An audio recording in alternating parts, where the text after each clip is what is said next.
elbow tendonitis. So this is something that I used to manage when I started off training for Strongman.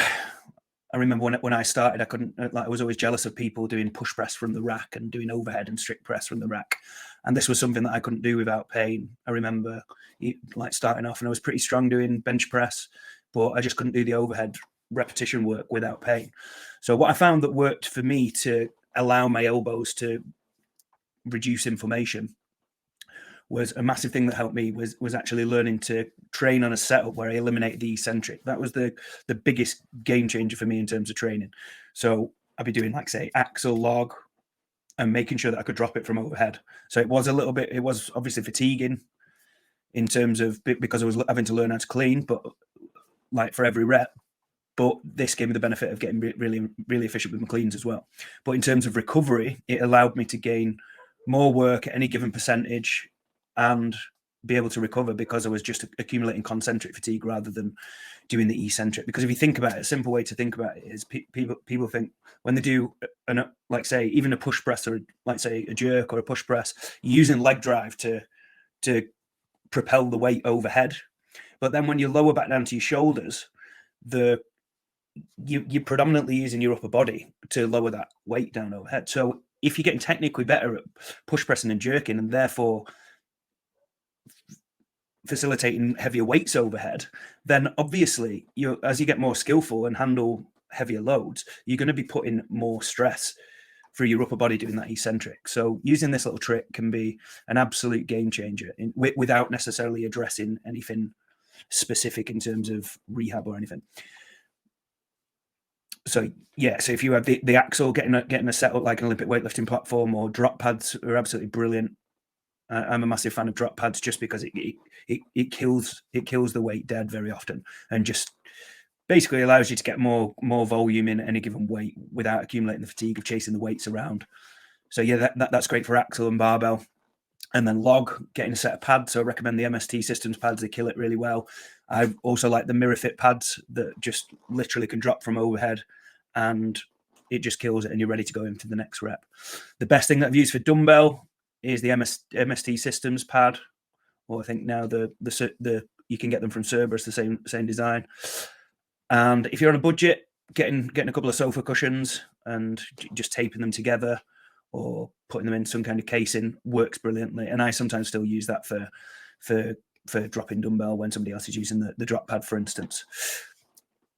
So yeah, when you're doing cleans and stuff like that, like even if you might be doing, say, sets of 3, sets of 2, and think, oh well, this isn't too bad, I'm just going to lower it down.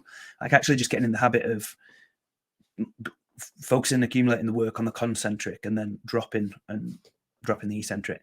And if you're concerned about, say, missing out on the development of the eccentric strengthening benefits, then just look at Olympic weightlifters and just look at how much rep work they do from like how good they are at lifting heavy loads overhead, and how much actual eccentric work they do in terms of, like, say, clean, like high percentage clean and jerks and etc. And also another thing, if you wanted to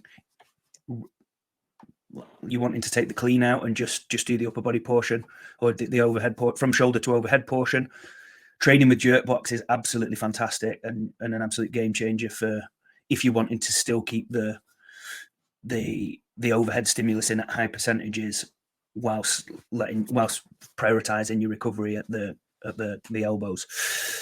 So jerk blocks are absolutely fantastic, and using them where you drive up and then drop down each rep, drive up, drop down each rep. I see people making the mistake of, when it's light, say 20% of your max or whatever, like actually lowering it down and then just dropping when it gets heavier. I would recommend, or what's worked better for me, is actually just, as soon as I put even a 5 kilo in either side, just practicing, just dropping it from overhead and not accumulating any unnecessary eccentric fatigue, no matter how light it is. So in terms of strengthening, what's worked best for me has been working at some lighter, slower tempo work. So doing slower tempo, extremely light, and I'm talking, like, this might be empty bar.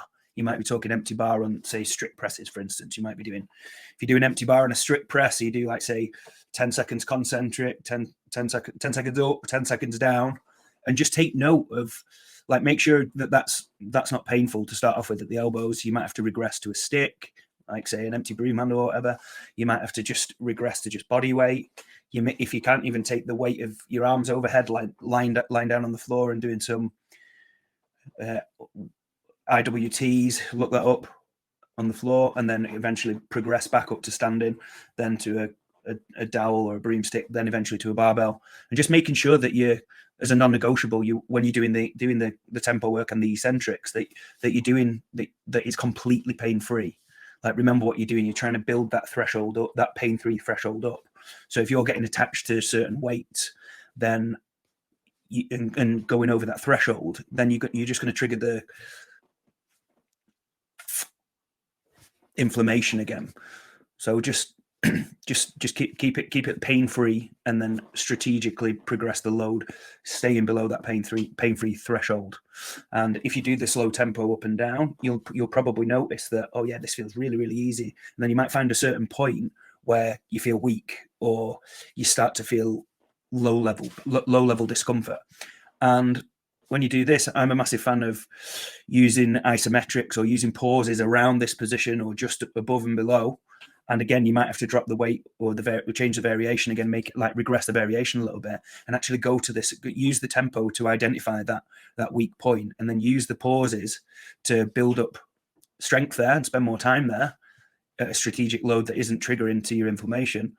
But also you may find that actually, so you may build up some skill, and you may actually find that altering your positioning makes you express your strength a little bit better.